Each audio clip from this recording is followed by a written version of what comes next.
Welcome back to the Pistons Jack YouTube channel. On today's episode, we'll talk about the Pistons' disappointing loss to the Chicago Bulls on opening night. Should fans be concerned? And we'll also touch on the Malik Beasley situation with a new update. We'll get to that in just a moment.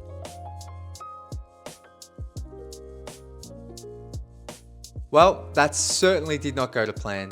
The Pistons lose a disappointing game to the Chicago Bulls, 111-115.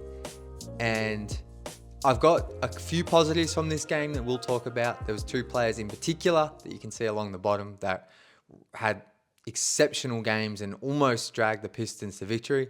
But I think you have to start with some of the negatives. This game, minus probably the first 5 minutes and the last maybe a 2-minute stretch in the second quarter, that first half was dreadful. The Pistons got down by as many as 23 points. There was a 10-minute stretch at the end of the first to the start of the second where I was like, what is going on? I don't know this team. Defensively, they were so out of sync, so out of rhythm. Miscommunications. Bulls players were either getting open threes or they were cutting baseline for open dunks. And then on offense, man, it was like when Cade wasn't on the floor, like it was stagnant.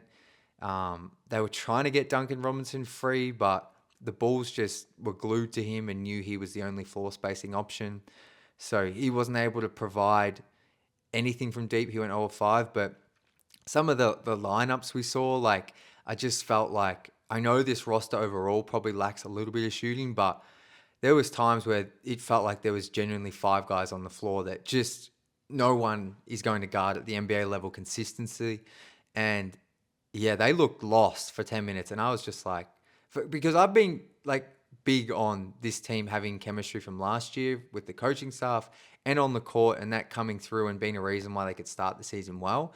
And they looked like in that first half they didn't play basketball together much at all, and they didn't have a perfect preseason. There was times there where things were a bit concerning for sure, but man, they looked, it was like utterly lost in that first half. And like I said, there was a 10-minute stretch when they got down by as many as 23. Well, I was like, what is going on? This team's just not connected at all. And they spoke about it in the post game. JB did, about them not bringing the intensity from the jump. And Stu also mentioned it, them not bringing the right defensive intensity from the start of the game. And that's what let them down. But it felt like to me, now that I've had a couple hours to think about it, like you think about the Pistons last year, a lot of the same players coming into Chicago and absolutely destroying the Bulls on back-to-back games. And you would like, it feels like they came in with this mindset of they could be almost a bit nonchalant and get a win tonight. And it felt like the Bulls were more than ready to take it right up to the Pistons in front of a packed out United Center. And the Pistons just weren't ready. They just weren't. And I think that's on the coaching staff and the players. Like, there's no two ways about it. Like, they just weren't ready, because the Pistons were able to claw their way all the way back into this game and tie it up in the fourth quarter. And they had many solid stretches throughout this game where they'd cut it back from 18 to 11. Then the Bulls would come back and knock a couple of threes down. Like, the Pistons definitely have more talent, and I'm not worried for the season as a whole, but it just felt like the Pistons weren't switched on from the jump, because if they played the same defense they did in that second half and the fourth quarter for the whole game, they win this game, even with a struggling offense. I truly believe they win this game. Nikola Vucevic just torched the Pistons in the first half, had like 15 and 10. It was that same Vuce we saw last year in November that destroyed the Pistons on their home floor. He was even Stu was trying to like protect the paint on the screen and pop because their guard was penetrating, but then he wasn't able to recover to Vooch, and Vooch was just knocking down threes, and Jalen Duren struggles with stretch big two. So Vooch just torched the Pistons. He finished with 28. Bezalis had 21 points. I thought he made some nice plays, and then even Josh Giddey, 19 points, 11 assists. Like, didn't have the most efficient night, and Assar definitely made his night tough and forced him to 6 turnovers. I thought Giddey made some key shots and key free throws. So Pistons just outplayed. The Bulls played a really good game. I'm not going to just act like the Bulls sucked and like they didn't deserve to win. Like they played really well defensively, offensively. They moved the ball well, and we spoke about it on yesterday's episode. They shoot threes, and they hurt the Pistons from three in that first half. But I think the one player where we're gonna begin the positive side of things with is Ron Holland. He was the one player in the first half I thought, even though he made a couple of mistakes, I thought he was like switched on and ready to go from the moment he was in the game. Um, and he was exceptional in the second half. Like him alongside Isaiah Stewart, who we'll also talk about in a moment, literally almost willed the Pistons to victory with their just ferocious defensive intensity and ability to score on offense. But for Ron, he had 19 points, 4 rebounds, 3 assists, 2 steals, 1 block, 60% from the field, and knocked down a massive corner 3 to tie it up in the fourth. Multiple times he got a steal in the backcourt and converted it down the other end for 2 points, whether it was with free throws or a finish. I just thought he was everywhere. Like I said, only played 27 minutes, but he made a case tonight that, when you look at this bench, it should be him and Stu off, coming on first. And maybe, like I'm not expecting Ron to do this every night, but he might be pushing for a starting spot at some point in the next month if he can keep this up. But just on tonight's game, I thought from start to finish was the Pistons' best player. Like, brought the energy, and for a 19, 20-year-old to do that opening night on a team that has a superstar in Cade Cunningham and some other really highly talented players, to come off the bench and do that. He was my player of the game. And then the other guy who was just a beast, my favorite player, Isaiah Stewart. 20 points, 10 rebounds, 4 blocks, 2 of 2 from deep in 25 minutes. Highest plus minus on the team with a +8. Monster second half. Like, he was solid in the first half, but monster second half for Stu. If you can't see the value of this guy at this point going into year 6, like, he is like the best backup big in the league, and like he would start on a third of NBA teams. And if he's shooting a 3 like this, well, he's starting on more than 5 to 6 teams in this league, because what he brings defensively is ridiculous. He had 2 of those blocks. He blocked the shot down one end, got a dunk at the other, and then another block came after he drained a 3 on the other end.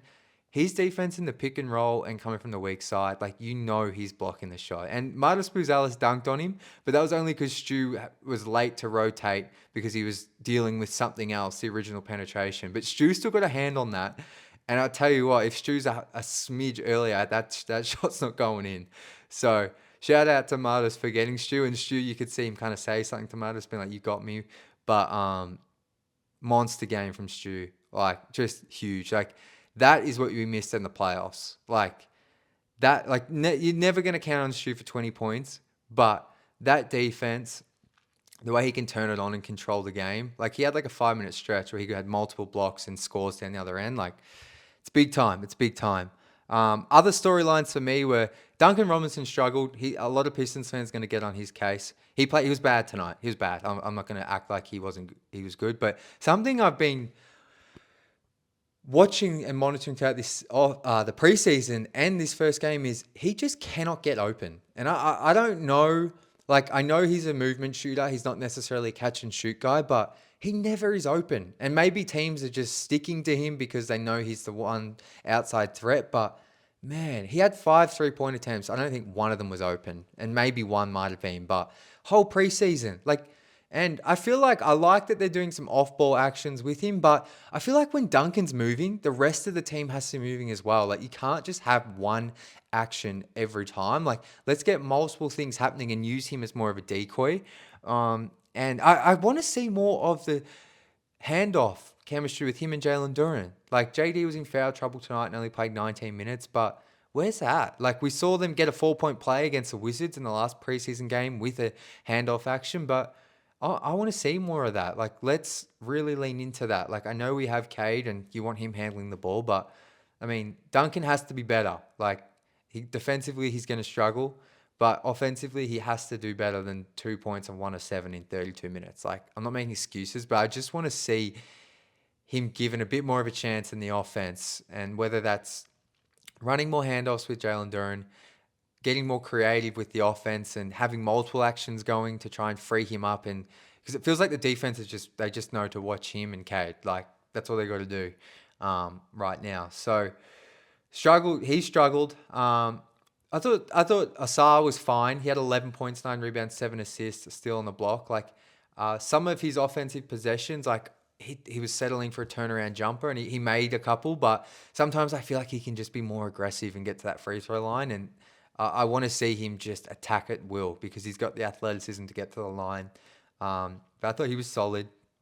I think that's kind of it. Karis LeVert was good and bad. Like, I think you saw the best of him and the worst of him. Like, in the third quarter, I thought he created a couple of nice buckets, but defensively, he got blown by a fair bit.